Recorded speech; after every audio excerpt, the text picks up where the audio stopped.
नमस्कार, मैं sir doctor Syed Faheem Ali एक बार फिर से आप सभी लोगों का स्वागत है टारगेट एपी के ऑनलाइन वीडियो डिजिटल प्लेटफॉर्म पर। आज के इस लाइव सेशन के अंदर मैं आप सभी का तहे दिल से हार्दिक स्वागत करता हूं। आईसीटी इंफॉर्मेशन कम्युनिकेशन टेक्नोलॉजी या बेसिक कंप्यूटर लिटरेसी की बात करें, एक ही बात है। ईएमआरएस की जब बात करते हैं तो इसे आईसीटी के नाम से जाना जाता है, और जब हम केवीएस या एनवीएस की बात करते हैं तो इसे ही बेसिक कंप्यूटर लिटरेसी के नाम से जाना जाता है। और केवीएस में देखेंगे तो आपको यहाँ पर 20 क्वेश्चन एग्जाम के अंदर देखने को मिलेंगे। टीयर 1 की मैं आपसे बात करूं जहां पर हर क्वेश्चन 3 नंबर का यानी कि 60 नंबर, और यहां पर अगर आप ईएमआरएस में देखेंगे तो 15 क्वेश्चन और हर क्वेश्चन आपको 1 नंबर का आपको देखने को मिलेगा। मैं आपको दिखा दूं, देखिए यहाँ पर थोड़ा सा डिफरेंस है। तो ये पहला देखिए, अगर आप केवीएस एनवीएस की बात कर रहे थे, केवीएस एनवीएस में टीयर 1 है। यहाँ पर आपको बेसिक कंप्यूटर लिटरेसी जो आपका तीसरा पार्ट है, बेसिक कंप्यूटर लिटरेसी में आपको वही आईसीटी ही पढ़ना है। और यहां पर आपके 20 क्वेश्चन देखे जाएंगे आपके, और 60 नंबर यानी कि हर क्वेश्चन 3 नंबर का है। तो टोटल टीयर 1 का पेपर जो केवीएस एनवीएस में होगा वो आपका 300 नंबर का आपका पेपर होगा। और ऐसे ही अगर आप यहां पर देखेंगे तो ईएमआरएस के अंदर इसी को आप नॉलेज ऑफ आईसीटी के नाम से जान सकते हैं। और यहां पर 15 क्वेश्चन है और आपके 15 ही नंबर के आपसे सवाल पूछेंगे। यहां पर टोटल 100 मार्क्स का ही पेपर होना है। तो अभी फिलहाल ईएमआरएस की तैयारी कर रहे हैं आप, केवीएस एनवीएस में भी कॉमन चीज है। तो ये आईसीटी की जो क्लास है ये आप केवीएस एनवीएस और ईएमआरएस तीनों के लिए ही बहुत ज्यादा जरूरी है। और निश्चित तौर पर आप ये यकीन मान के चले कि आपको इनसे संबंधित ही सवाल एग्जाम में आपको देखने को मिलेंगे। बहुत ही चुनिंदा सवालों के साथ जो है मैं आपके सामने आया हूं। चलिए आज की मैराथन स्टार्ट करते हैं। एक बार सभी लोग क्लास को लाइक कर देंगे, आप शेयर कर देंगे, ताकि अधिक से अधिक लोगों तक ये बात पहुंच पाए, और वो जो भी केवीएस एनवीएस या ईएमआरएस की तैयारी कर रहा है वो सभी लोग जो है इस आईसीटी के साथ आप जुड़ सकते हैं। ठीक है, इस मैराथन के साथ जुड़ सकते हैं। और कंप्यूटर एक ऐसा सब्जेक्ट है जो कभी ना कभी कहीं ना कहीं हमने किसी न किसी रूप में जरूर पढ़ा है। तो बचपन से जो बात पढ़ते आए हैं और आज के इस दौर में जो है हमारे लिए बहुत ज्यादा जरूरी है। मैं आईसीटी का और भी आपको महत्व बताऊंगा। पहला सवाल आपके सामने लिखा, what is the full form of Li-Fi. जैसे हम करते हैं वाईफाई, एक शब्द आप जो पहले सुन चुके हैं या आज के इस दौर में आप यूज भी कर रहे होंगे, और आप यूज जो कर रहे हैं वो शब्द आपका जो है वाईफाई आपका। सो यहाँ पर लाइफाई है क्योंकि वायरलेस की जगह अब जो है लाइट को बेस बनाया गया, और लाइट जहां तक लाइट रेडिएशंस जाएगी वहां तक जो है वो नेटवर्क आपको देखने को मिलेगा। तो जैसा वाईफाई है वैसा ही लाइफाई है। तो वाईफाई के अंदर यहाँ पर वायरलेस है ना, तो क्या था, वायरलेस फिडिलिटी कहलाता है। तो वैसे ही लाइफाई के अंदर यहाँ पर light fidelity is the correct answer, यानी कि एल से लाइट आएगा, लेजर फ्रिक्वेंसी नहीं आएगा, या लिमिटलेस फाइनाइट नहीं आएगा, या लाइट फील्ड नहीं आएगा। तो इट इज लाइट फिडिलिटी। और आज का मतलब सिंपल सा बात, जैसे आपका राउटर लगाया अभी आपका, उस राउटर के जरिए आप वायरलेस कनेक्शन के जरिए आप इंटरनेट यूज कर पा रहे, तो यहां पर आप केवल एक बल्ब के माध्यम से कर सकते हैं। ये फिलहाल ये सवाल भी जो है एग्जाम के अंदर पूछा गया। अगले सवाल की ओर बढ़ते हैं। नेक्स्ट क्वेश्चन आपके सामने, विच mobile company first introduce the emoji internationally on the mobile device. यानी कि मोबाइल डिवाइसेस पे आज जो आप इमोजीज यूज करते हैं, आज से खैर बहुत सारे इमोजीज है, आप इमोजीज को आप काउंट नहीं कर सकते है ना। तो इमोजीज यानी कि एक छोटे छोटे से कार्टून या मूड्स को बताने वाले जो है आपके कई सारे इमोजीज मिलते हैं। आपने देखा होगा ऐसे नॉर्मली, खैर आपको मैं बता दूं इमोजीज आप यहाँ पर देखें। सो आपने ये just it is an emoji है ना, तो आपने ऐसा देखा होगा। तो इट इज कई सारे है ना, तो ये आपके इमोजीज, ये दोनों different, it shows different moods, ये अलग अलग मूड्स बताता है। आप सभी लोग जो है जी, आप में से बहुत सारे लोग इमोजीज काम में ले रहे। ठीक है, तो मैं सिर्फ सिंपल सा सवाल है मेरा यहाँ पर कि ये मोबाइल डिवाइसेस में इमोजीज सबसे पहले जो है कौन सी कंपनी, कौन सी मोबाइल कंपनी जिसने सबसे पहले इंट्रोड्यूस किया था? क्या वो एप्पल है, या वो सैमसंग है, या मोटोरोला है, या वो ब्लैकबेरी है? जी सवाल, सेकंड सवाल के आंसर आपके आ गए। बहुत बढ़िया जी, नमस्ते। आप सभी की आईडी जो है मुझे यहाँ पर दिखाई दे रही है, एप्पल। और एप्पल में भी जो है शायद किसी ने, रूपाली सिंह ने तो ग्रीन एप्पल दिखाया। Apple is the correct answer, क्योंकि जो एप्पल कंपनी वो है जिसमें सबसे पहले जो है इमोजीज मार्केट में डाले, और हम लोग देख सकते हैं तो मोबाइल डिवाइस कंपनी वही है। चलिए अगले सवाल पे आते हैं। In what year या which year was the @ chosen for its use in the email address। आज ईमेल एड्रेसेस के अंदर जो आप @ सिंबल यूज करते हैं, देखिए ईमेल एड्रेस के बारे में आपको पहले बता चुका हूं, या इससे पिछली वाली जब क्लास हुई थी आईसी मैराथन की, जब मैंने आपसे कहा था कि देखिए @ जब कभी भी हम लोग ईमेल की बात करते हैं, ठीक है, तो ईमेल ये सर्विस है आपकी, है ना। और ये सर्विस कौन दे रहा है? तो सर्विस देने वाला सर्विस प्रोवाइडर होता है ना, यानी कि that is known as server.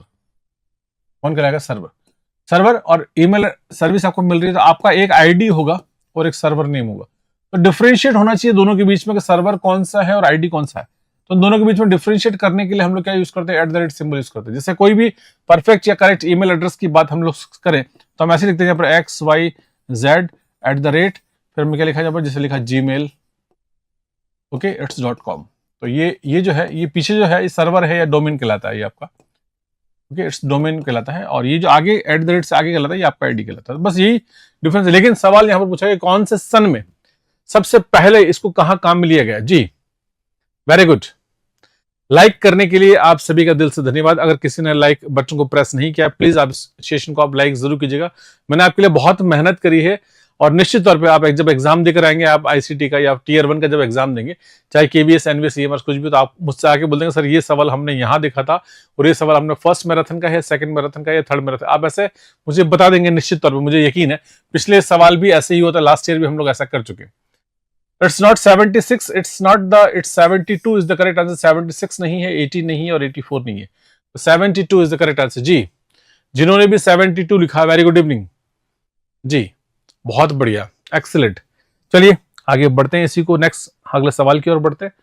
अगला सवाल आपके पास लिखा हुआ, इफ सीपीयू, अगर लिखा हुआ सीपीयू एग्जीक्यूट, सीपीयू करता है मल्टीपल प्रोग्राम्स साइमल्टेनियसली, यानी कि एक समय में कई सारे प्रोग्राम्स करता है, तो वो क्या कहलाता है। तो सीपीयू का मतलब बेसिकली यहां पर जो है वो किससे है, प्रोसेसर से। मैं आपको क्लियर कर दूं, इट्स प्रोसेसर। और प्रोसेसर का मतलब क्या होता है, प्रोसेसर वो आपकी चिप है, इसको प्रोसेसर कहते हैं, इसको चिप कहते हैं, या हम कंप्यूटर का क्या कहते हैं, इसको लॉजिक सर्किट। ठीक है, एक ही बात है। कंप्यूटर के अंदर प्रोसेसर होता है, सेक्रेटरी, या इसको प्रोसेसर छोटा होता है इसलिए हम इसको, और इसका नाम क्या है, माइक्रो प्रोसेसर कहलाता है। इट्स माइक्रो प्रोसेसर कहते हैं। कौन है, तो जो बनाने वाली कंपनी कौन सी है, दैट इज इंटेल। पूरी दुनिया में इंटेल कंपनी जो है प्रोसेसर बनाती है। लगातार कंपनी इसके ऊपर काम कर रही है, और बेहतर से बेहतर प्रोसेसर बनाती है। हाई स्पीड के, हाई पावर के प्रोसेसर लगातार बनते जाने, पूरी दुनिया में बनी रहे। आप देखते हैं ना, तो जैसे आप मोबाइल फोन्स को अपग्रेड करते हैं नॉर्मली, अगर आपके पास किसी भी कंपनी का कोई भी मोबाइल फोन है, तो कंपनी आपसे कह देगी भाई हम आपको ये फोन दे रहे हैं, 6 महीने या साल भर बाद उसका एक नया अपग्रेडेड वर्जन आता है या मॉडल आपको मिलता है। तो हार्डवेयर साइड में तो प्रोसेसर को, रैम को, मेमोरी को बढ़ाया जाता है, और सॉफ्टवेयर साइड में उसके ऑपरेटिंग सिस्टम को अपग्रेड किया जाता है कि अगर कोई कमी पेशी हो तो उसको दूर किया जाए। तो दोनों चीज चलती है। तो यहाँ पर प्रोसेसर अगर एक समय में मल्टी प्रोग्राम्स, यानी एक समय में अगर मल्टीपल प्रोग्राम्स, अगर मल्टी प्रोग्राम्स एक साथ चलाता है, तो उसको मल्टी क्या कहेंगे, मल्टी टास्किंग कहेंगे, उसको मल्टी प्रोसेसिंग कहेंगे, या उसको मल्टी प्रोग्रामिंग कहेंगे, या उसको टाइम शेयरिंग कहेंगे, या उसको मल्टी टास्किंग कहेंगे। तो देखिए यहाँ पर अब बहुत सारी चीजें एक साथ दिख रही है। अब जब एक साथ चीजें दिख रही है तो हम लोग इसमें कंफ्यूज हो जाते हैं कि क्या चीजें हैं। तो मल्टीपल प्रोग्राम एक साथ चलाएगा, तो बट ऑब्वियस सी बात है, उसको मल्टी प्रोग्रामिंग कहेंगे। It's not the multi tasking, it's not the time sharing. अगर एक समय में एक साथ कई सारे काम कर रहा है, प्रोग्राम्स चला रहा है, तो यहाँ पर शब्द लिखा हुआ है, इसलिए आप देखिए यहाँ पर कंफ्यूज होने वाली बात नहीं। हम क्या बात किसी करें, मल्टी प्रोग्राम, तो इसको क्या बोलते हैं, मल्टी प्रोग्रामिंग। ठीक है, तो कौन सा है, मल्टी प्रोग्रामिंग ऑपरेटिंग सिस्टम, ये आपका, या सॉरी आपका प्रोसेसर कहलाएगा। वो जो फीचर है आपका, वो ऑपरेटिंग सिस्टम का भी हो सकता है, और वो दोनों चीजें। तो डी, अगर आप में से जी कुछ लोगों ने डी लिखा है, बाकी नहीं लिखा है जी, इट्स नॉट मल्टी प्रोसेसर जी। अगर मल्टी प्रोग्राम्स लिखा है, साफ साफ तौर पे लिखा है, तो मल्टी प्रोग्रामिंग या मल्टी प्रोग्रामिंग जो है आपका चिप है, वही इसके अंदर सही शब्द इसका। ठीक है, which of the following is a data entry device. Data को एंटर करने के लिए इनमें से कौन सा डिवाइस काम में लिया जाता है। डेटा को एंटर करना है, तो आप समझ सकते हैं, क्या बार कोड रीडर से, बार कोड रीडर से डेटा को एंटर करेंगे, या आप जो है एंटर करेंगे उसमें ओसीआर से करेंगे, या ओएमआर से करेंगे, या सभी से करेंगे। आपके सामने 4 डिवाइसेस दे रखे, आप देखकर बताइएगा इसके अंदर जी। आपको अपनी सोच से बताना है इसके अंदर कि कौन सा डिवाइस जो है यहाँ पर आपका डेटा एंट्री डिवाइस कहलाएगा जी। क्या बार कोड रीडर से करेंगे, ओसीआर से करेंगे, ओएमआर से करेंगे, सभी से करेंगे। तो डेटा एंटर करना है, तो डेटा एंटर कर, देखिए बार कोड रीडर क्या करता है, एक एक पे बात कर लेते हैं। बार कोड रीडर क्या करेगा, तो बार कोड या जितने भी जो बार्स ऐसे लगी हुई है ना, होते ना किसी प्रोडक्ट के ऊपर बार्स होती है ना, तो इन बार को रीड करता है जी। ऑब्वियसली बात, और रीड करेगा, कंप्यूटर में डेटा डालता है, ये बात है। ओसीआर ऑप्टिकल कैरेक्टर रिकॉग्नाइजर, ये भी डेटा को रीड करता है, सिस्टम में एंटर करेगा, है ना। ओएमआर ऑप्टिकल मार्क रीडर, ये ओएमआर मशीन है, ओएमआर शीट्स के ऊपर डेटा लगता है। तो यहाँ पर इसका जो आंसर आएगा वो आएगा ऑल ऑफ ओवर, क्योंकि सारे ये तीनों क्योंकि ये सारे के सारे आपके इनपुट हैं, क्या है आपके, ये इनपुट डिवाइसेस है। सो इनपुट डिवाइसेस अगर यहाँ पर पूछा जाए तो डेटा एंट्री करने के लिए, जी हाँ, इनपुट डिवाइसेस जो होते हैं वो डेटा एंटर करने के लिए ही होते हैं। और मैंने आपको इसके अलावा भी लगभग 15 इनपुट डिवाइसेस हमने क्लास के अंदर पढ़े हैं। कीबोर्ड है सबसे पहला, देन उसके बाद माउस है, देन उसके बाद 5 तरह के स्कैनर है, ओसीआर, ओएमआर, देन उसके बाद एमआईसीआर, बार कोड रीडर और डिजिटल स्कैनर। तो 5 तरह का स्कैनर है। 2 तरह के आपकी कैमरा है, देन उसके बाद लाइट पेन है, टच स्क्रीन है आपका, डिजिटाइजर है आपका। तो मैंने ऐसे आपको 15 आपको इनपुट डिवाइसेस पढ़ाए हैं। तो उनमें से आपको मैंने आपसे क्लास में भी यही कहा था कि इनमें से कोई सा भी इनपुट डिवाइस जो है कभी भी आपसे पूछा जा सकता है। और ये सवाल, एक सवाल ऐसा जरूर आएगा कि इनमें से कौन सा इनपुट डिवाइस नहीं है, इनमें से कौन सा आउटपुट डिवाइस नहीं है, कि इनमें से कौन सा एप्लीकेशन सॉफ्टवेयर नहीं है, इनमें से कौन सा ऑपरेटिंग सिस्टम नहीं है, इन सब में से क्या अलग है। ऐसे लगभग कम से कम 150, 200, 250 क्वेश्चन बनते हैं, जो कि मैंने आपको पहले भी करवा दिए। मैं इस यूट्यूब, इसी चैनल के ऊपर कई सारी सीरीज भी है जहां से भी आप देख कर सकते हैं। तो यहाँ पर मैंने आपको बताया। तो ये सवाल, ये ही कंफ्यूजिंग सवाल है और हमें तो इन सवालों से नंबर लाने हैं, अपने नंबर बढ़ाने हैं। हम चाहते हैं कि सवाल सही और ये स्कोरिंग रहेंगे, क्योंकि आप जो भी एग्जाम दे रहे हैं, चाहे केवीएस का, एनवीएस का, एवार्स का, मैं सबसे छोटी सी बता दूं, ये टीयर 1 का एग्जाम है। और टीयर 1 की सबसे अच्छी बात ये है कि आपको सिर्फ क्वालिफाई करना है, यानी कि आपको उन 10 गुना वाली लिस्ट के अंदर अपने आपको लेकर आना है और ये मार्क्स आपके नहीं जुड़ेंगे। अगर मान लीजिए आप, जैसे सपोज मान लीजिए 100 नंबर का एग्जाम है या 100 क्वेश्चन का एग्जाम है और 100 क्वेश्चन एग्जाम में आपको मान लीजिए 60, 62 या 65 के ऊपर पहली कट ऑफ जाती है, तो हमने उतने नंबर लेकर आ गए। तो अगर आपके 65 है, 65 है, 65 है, आप उसके अंदर आ गए, यानी कि 10 गुना की लिस्ट में आ गए। तो आप अगर किसी 100 कोई 100 में से 90 भी लाया, 95 भी लाया और आप 65 लेकर आए, आप उस लिस्ट के अंदर है, तो बात बराबर है आपकी ना। लेकिन कोशिश तो हमें करनी है और वो मार्क्स आपके फाइनल सिलेक्शन में नहीं जुड़ेंगे। फर्स्ट फेज आपका सिर्फ क्वालिफाइंग है। जितनी मेहनत करनी है वो सब्जेक्ट के ऊपर मेहनत करेंगे अपन, वो सेकंड फेज के अंदर हम लोग करेंगे। तो फर्स्ट फेज आपको बहुत अच्छे से पढ़ना, और फर्स्ट फेज को मैं आपको नंबर लाने के लिए आपके पास कुछ चीजें ऐसी है, जैसे यहाँ पर केवीएस एनवीएस की बात करूंगा तो मैथमेटिक्स, रीजनिंग और आईसीटी, इन चीजों में आप बहुत अच्छा परफॉर्म कर सकते हैं और आपके मार्क्स जो है वो बहुत अच्छे आ सकते हैं। बहुत काम की बात बता रहा हूं आपको। जैसे कंप्यूटर्स में आपके मार्क्स अच्छे हैं, जैसे आपके रीजनिंग में, मैथमेटिक्स में, वैसे आपके कंप्यूटर्स में भी बहुत अच्छे मार्क्स आ सकते हैं, क्योंकि कंप्यूटर हम कहीं ना कहीं बचपन से 4th, 5th, 6th क्लास से, स्कूल टाइम से कहीं ना कहीं हम लोग कंप्यूटर पढ़ते आए हैं। तो उन चीजों से बेटर तरीके से हम मार्क्स लेके आ सकते हैं।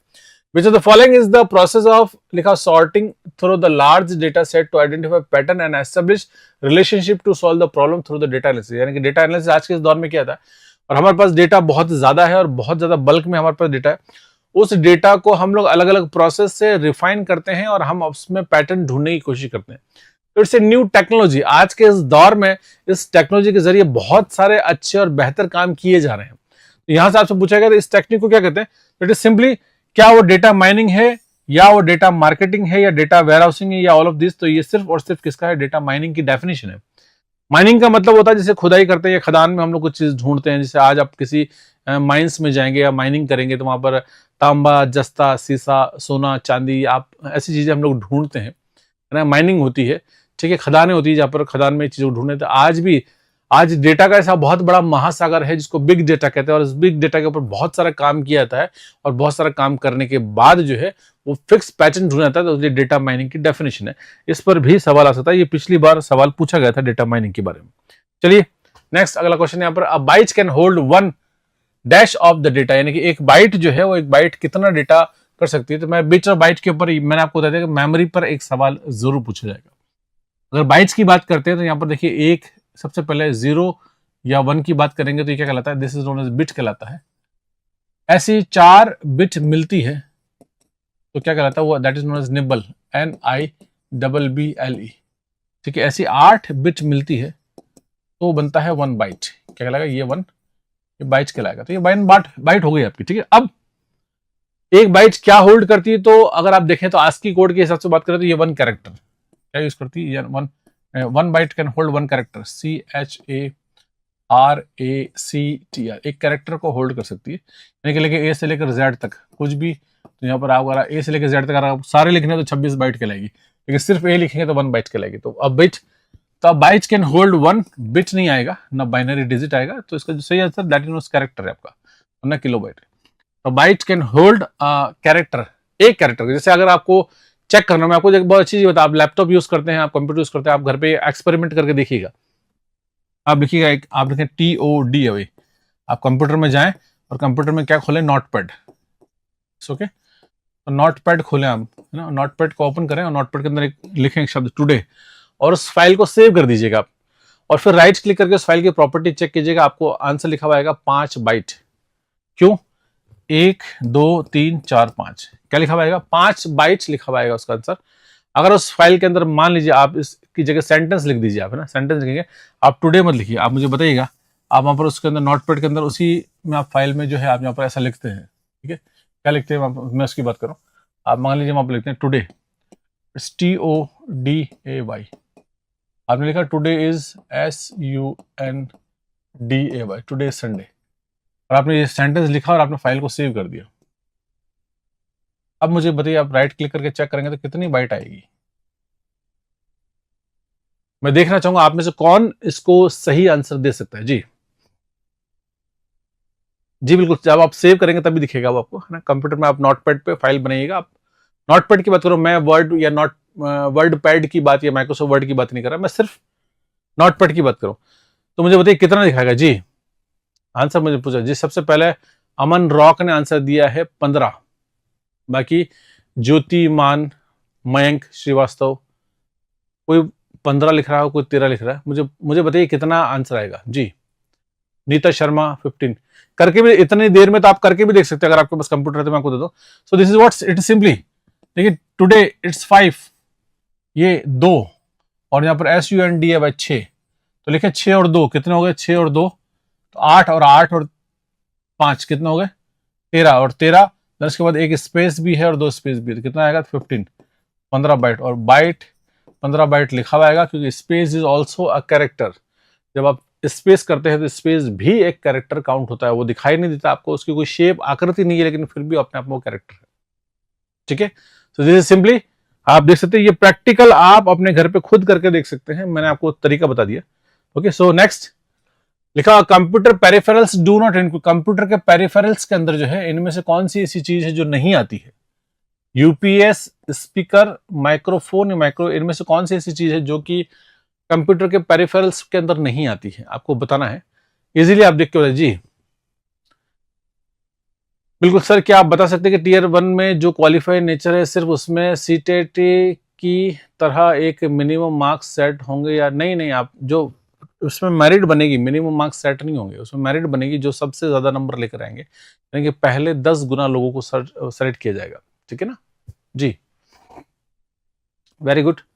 देखिए सेशन को लाइक और शेयर कर सकते हैं आप, क्योंकि इंपॉर्टेंट सेशन आपके लिए, आईसीटी का बहुत ही महत्वपूर्ण सेशन, जहां पर हम डिफरेंट सवाल कर रहे हैं यहाँ पर। और आपने आंसर लिख दिया जी, आप में से डी जिन्होंने आंसर लिखा है, microwave is the correct answer, क्योंकि माइक्रोवेव जो है ये टेक्नोलॉजी है, रेडिएशन से आपका, ये कंप्यूटर का पेरिफेरल्स नहीं है। माइक्रोफोन, स्पीकर है ना, और यूपीएस ये पेरिफेरल्स की कैटेगरी में आता है, ठीक है।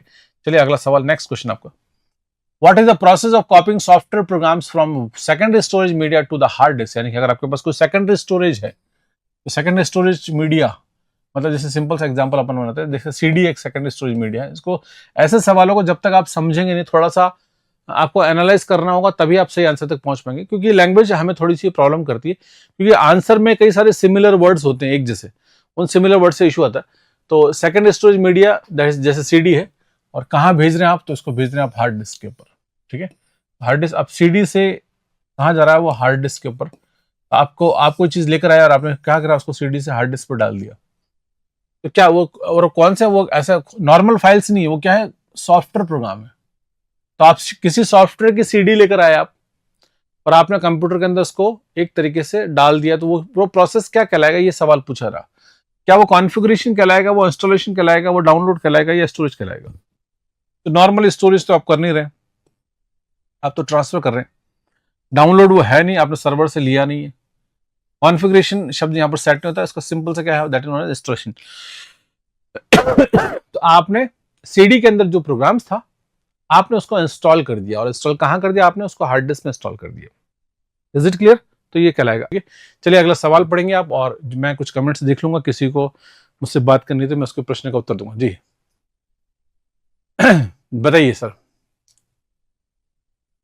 सर केवीएस में एमएलएस के बच्चे अप्लाई कैसे? बिल्कुल कर सकते हैं, वो तो बी लिस्ट से ऊपर है ना, बैचलर्स ही मांगा है। जी very good sir. KVS PGT history में, ग्रेजुएशन में हिस्ट्री नेसेसरी है। देखिए यहाँ पर जो पीजी अगर आप कर रहे हैं, देखिए अगर पीजीटी की बात कर रहे हैं ना, तो पीजीटी में जरूरी नहीं होगा शायद, है ना, उसके अंदर, लेकिन हाँ अगर आप टीजीटी की बात करें तो टीजीटी में नहीं, पीजीटी में तो होगा, क्योंकि पीजीटी तो सब्जेक्ट का इसलिए ना, वो तो पोस्ट ग्रेजुएशन मांगा है, उसका नाम है पीजीटी। पीजीटी का मतलब आपका ना, तो पोस्ट ग्रेजुएशन टीचिंग है ना, तो आपको पीजी के अंदर आपको सब्जेक्ट होना जरूरी है, ठीक है, किसी भी सब्जेक्ट की बात करेंगे उसमें उस ब्रांच में। Which port connect a special type of the music instrument to the sound card, कौन कनेक्ट करेगा? बस से करेंगे, सीपीयू से करेंगे, यूएसबी से करेंगे, या एमआईडीआई करेंगे? इसका जो सही है ना, musical instrument device interface, MIDI cable होती है जिसके जरिए आप जो है म्यूजिक इंस्ट्रूमेंट को आप किससे कनेक्ट कर सकते हैं? साउंड कार्ड से कनेक्ट कर सकते हैं ना। तो म्यूजिकल इंस्ट्रूमेंट को जब आप कंप्यूटर में कनेक्ट करते हैं तो वहां पर एक पोर्ट होता है जिसके अंदर एमआईडीआई पोर्ट होता है, वो musical instrument device interface port के नाम से ही पहचाना जाता है। ठीक है, very good very good very good. चलिए अगला इंपॉर्टेंट अगला सवाल नेक्स्ट करते हैं, क्वेश्चन करते हैं। लिखा मूविंग पिक्चर एक्सपर्ट ग्रुप की बात करते हैं, जिसको एमपीईजी कहते हैं। आपने नाम सुना होगा, और नहीं तो भी एमपीजी, जैसे आपका जेपीजी है ना, जॉइंट फोटोग्राफिक ग्रुप या जॉइंट फोटोग्राफिक एक्सपर्ट ग्रुप, एक जेपीजी है और एक जेपीईजी है। Is it clear? एक जेपीजी है और एक जेपीईजी है, तो जॉइंट फोटोग्राफिक ग्रुप या जॉइंट फोटोग्राफिक एक्सपर्ट ग्रुप। ठीक है, ऐसे ही हम एक और फॉर्मेट इसको बोलते हैं मूविंग पिक्चर्स एक्सपर्ट ग्रुप, है ना। तो मूविंग पिक्चर, आप पिक्चर्स मूव करेंगे तो क्या बनेगा आपको पता होना चाहिए। फ्रेम्स लिखा हुआ यहाँ पर, क्या किसको लिखा? इज यूज टू किसको कंप्रेस करते हैं? फ्रेम्स को, इमेजेस को, ऑडियो को या वीडियो को? इनमें से किसे कंप्रेस करने के लिए एमपीजी फॉर्मेट बनाते हैं? बताइए, एमपीजी फॉर्मेट किसके लिए बनाया जाता है? Very good,